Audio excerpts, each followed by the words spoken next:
হাওড়ায় পুলিশের দাবাং গ্রুপ অন্তর্বাস পরিয়ে রাস্তায় ঘোরানো হলো অভিযুক্তকে।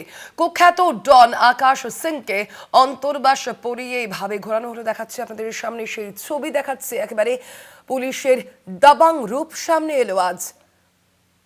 হাওড়ার এই ঘটনা কথা বলবেন আমাদের সঙ্গে এই মুহূর্তে ফোন লাইনে রয়েছেন প্রতিনিধি জগন্নাথ সামন্ত। জগন্নাথ, পুলিশের এই উদ্যোগ, এই যে দাবাং রূপ দেখা গেল, সেক্ষেত্রে পুলিশের তরফ থেকে অবশ্যই কি বলা হচ্ছে, এবং এই যে যে অভিযুক্ত কুখ্যাত ডন, তার বিরুদ্ধে ঠিক কি অভিযোগ রয়েছে?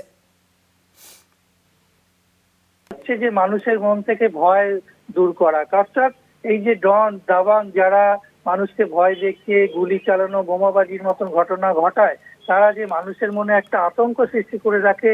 পুলিশের একটাই উদ্দেশ্য যে এইভাবে সমক্ষে অর্থাৎ সকলের সামনে যদি ঘোরানো হয় তাহলে মানুষের মন থেকে ভয় উঠে যাবে। বিজেপি সরকার আসার পর থেকেই দুষ্কৃতীদের যে অবস্থা হচ্ছে, একের পর এক দুষ্কৃতী ধরা পড়ছে হাওড়া, তুমি জানো, এবং সকলের সাজা হচ্ছে এবং কড়া পদক্ষেপ নিয়েছে এই সরকার। উত্তর হাওড়ায় তথাকথিত ডন আকাশ সিং যে ব্যাপকভাবে সন্ত্রাস চালায়, কেবল শুধু না, তাকে আন্ডার প্যান্ট গেঞ্জি পরিয়ে সকলের সামনে নিয়ে যাওয়া হয়। 2021 সালে কর্মীদের লক্ষ্য করে গুলি চালানো এবং 20টিরও বেশি বোমাবাজি ও অপরাধমূলক কাজের সঙ্গে যুক্ত রয়েছে। অর্থাৎ একাধিক তোলাবাজি, বোমাবাজি, গুলি চালানোর মতন ঘটনা ঘটায় এই আকাশ সিং এবং তার সহযোগীরাও রয়েছে।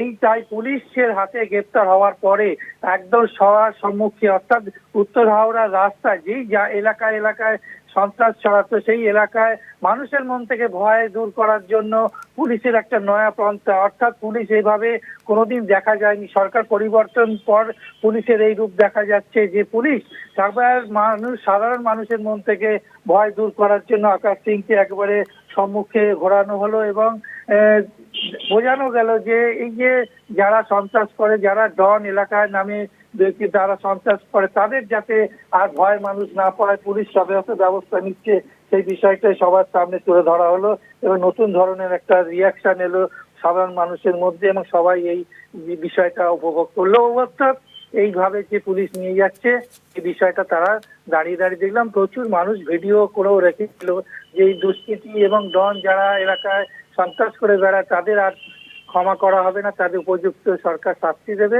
এই বিষয়টা আর কি লক্ষ্য করা গেল। জগন্নাথ, পুলিশের এই উদ্যোগকে সাধারণ মানুষ কিভাবে দেখছেন? তাদের তরফ থেকে ঠিক কি প্রতিক্রিয়া পাওয়া যাচ্ছে? দেখো, সাধারণ মানুষ একেবারেই হতচকিত, এই চিত্র কোনোদিন দেখেনি। অর্থাৎ হাওড়া কেন, কোনো রাজ্যে কোনো জায়গায় চিত্র দেখা যায়নি যে ডন দুষ্কৃতী যারা এই আতঙ্ক ছড়ায়, তারা এইভাবে পুলিশ কোমরে দড়ি বেঁধে, হাতে হ্যান্ডকাপ লাগিয়ে, গেঞ্জি আন্ডারপ্যান্ট পরিয়ে সবার সম্মুখে ঘোরাবে। এটা একটা সিনেমার অংশ দেখেছি আমরা বিভিন্ন জায়গায় দুষ্কৃতীদের ন্যাড়া করে বিভিন্ন কালি মাখিয়ে ঘোরাতে, কিন্তু একবারে পুলিশ যে শাসক দলের তখন সন্ত্রাস করতো এই আকাশ সিং এবং পুলিশকে গুলি চালানোর মতন ঘটনাও আকাশ সিং এর বিরুদ্ধে রয়েছে। অর্থাৎ একাধিক অপরাধ করতো এই আকাশ সিং, তার বিরুদ্ধে কোনো রকম ব্যবস্থা নেওয়া হতো না প্রাক্তন শাসক দলের ছত্রছায়ায় থাকায়, কিন্তু তাকে এইভাবে ঘোরানো সাধারণ মানুষ স্বাগত জানাচ্ছে যে বিচার হবে এবং যারা এই দুষ্কৃতিমূলক কাজ করবে, যারা এই রাহাজানি করবে, যারা চোলাবাজি করে, তাদের বিরুদ্ধে যে উপযুক্ত শাস্তি হবে সেটা মানুষ স্বস্তি ভোগ করছে। ধন্যবাদ তোমায় জগন্নাথ।